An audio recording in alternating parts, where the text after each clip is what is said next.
ബാംഗ്ലൂർ നഗരത്തിലെ തിരക്കുകൾക്കിടയിൽ ആരെയും അസൂയപ്പെടുത്തുന്ന സാമ്പത്തിക ഭദ്രതയുള്ള ഒരു സ്ത്രീയായിരുന്നു അർച്ചന റെഡ്ഡി.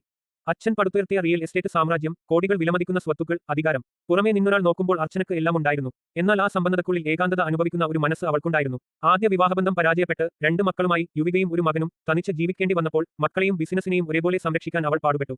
കാലം കടന്നുപോയപ്പോൾ തന്റെ സൗന്ദര്യവും ആരോഗ്യവും നഷ്ടപ്പെടുന്നു എന്ന തോന്നൽ അർച്ചനയെ അലട്ടിത്തുടങ്ങി. അങ്ങനെയാണ് 2016-ൽ അവൾ ഒരു ജിമ്മിൽ ചേരുന്നത്.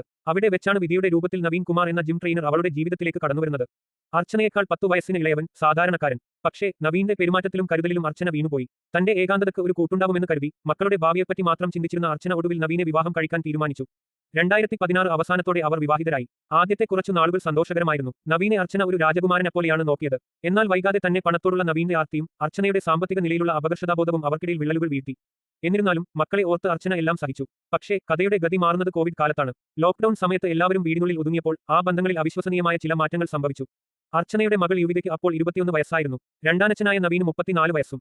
ജിം പരിശീലനത്തിന്റെ പേരിൽ നവീനും യുവിതയും കൂടുതൽ സമയം ചിലവഴിക്കാൻ തുടങ്ങി. അർച്ചന കരുതിയത് ഒരച്ഛനും മകളും തമ്മിലുള്ള സ്നേഹം മാത്രമാണെന്നായിരുന്നു. എന്നാൽ നവീന്റെ നോട്ടങ്ങളും യുവിതയുടെ മുറിയിലേക്കുള്ള അയാളുടെ കൂടെയുള്ള സന്ദർശനങ്ങളും അർച്ചനയിൽ സംശയത്തിന്റെ വിത്തുകൾ പാകി. ഒടുവിൽ 2021 ജൂണിൽ ഒട്ടും പ്രതീക്ഷിക്കാത്ത ആ സത്യം അർച്ചന നേരിൽ കണ്ടു. തന്റെ ഭർത്താവും സ്വന്തം മകളും തമ്മിൽ അവിഹിത ബന്ധത്തിലാണ് എന്ന ഞെട്ടിക്കുന്ന സത്യം. ഒരമ്മക്കും താങ്ങാൻ കഴിയാത്ത ആഘാതമായിരുന്നു അത്. അർച്ചന പൊട്ടിത്തെറിച്ചു. ഇനിയൊരിക്കലും ഇത് അനുവദിക്കില്ലെന്നും തന്റെ സ്വത്തിൽ നിന്നും ഒരു ചില്ലിക്കാശ് പോലും മകൾക്കോ നവീനോ നൽകില്ലെന്നും അവൾ തറപ്പിച്ചു പറഞ്ഞു. ആ വാക്കുകൾ നവീനെയും യുവിതയെയും ഭയപ്പെടുത്തി. അർച്ചന ജീവിച്ചിരുന്നാൽ തങ്ങൾക്ക് ഒന്നിച്ചു ജീവിക്കാനോ സ്വത്തുകൾ അനുഭവിക്കാനോ കഴിയില്ലെന്ന് അവർ തിരിച്ചറിഞ്ഞു. അങ്ങനെ കാമുകനായി മാറിയ രണ്ടാനച്ഛനും സ്വന്തം മകളും ചേർന്ന് അർച്ചനയെ ഇല്ലാതാക്കാൻ തീരുമാനിച്ചു. സന്തോഷ് എന്നൊരു ഗുണ്ടയെ അവർ വാടകയ്ക്കെടുത്തു. 2021 ഡിസംബർ 27-ന് തദ്ദേശ തിരഞ്ഞെടുപ്പ് നടക്കുന്ന ദിവസം തന്നെ അവർ അതിനായി തിരഞ്ഞെടുത്തു. വോട്ട് രേഖപ്പെടുത്തി മകനും ഡ്രൈവർക്കുമൊപ്പം കാറിൽ മടങ്ങുകയായിരുന്ന അർച്ചനയെ വിജനമായ ഒരിടത്തു വെച്ച് ഗുണ്ടകൾ തടഞ്ഞു. കാറിന്റെ ചില്ലുകൾ തകർത്ത് സ്വന്തം മകന്റെ കൺമുന്നിലിട്ട് അവർ അർച്ചനയെ വലിച്ചു പുറത്തിട്ടു.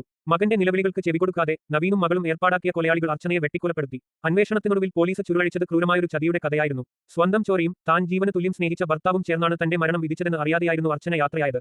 നവീനും യുവിതയും ഉൾപ്പെടെയുള്ള പ്രതികൾ അഴിക്കുള്ളിലായി. പണത്തിനും കാമത്തിനും വേണ്ടി പവിത്രമായ ബന്ധങ്ങളെപ്പോലും ചവിട്ടിമെതിച്ച ഈ സംഭവം കേട്ടുകേൾവികൾക്കപ്പുറമുള്ള ക്രൂരതയായി ഇന്നും ഓർമ്മിക്കപ്പെടുന്നു.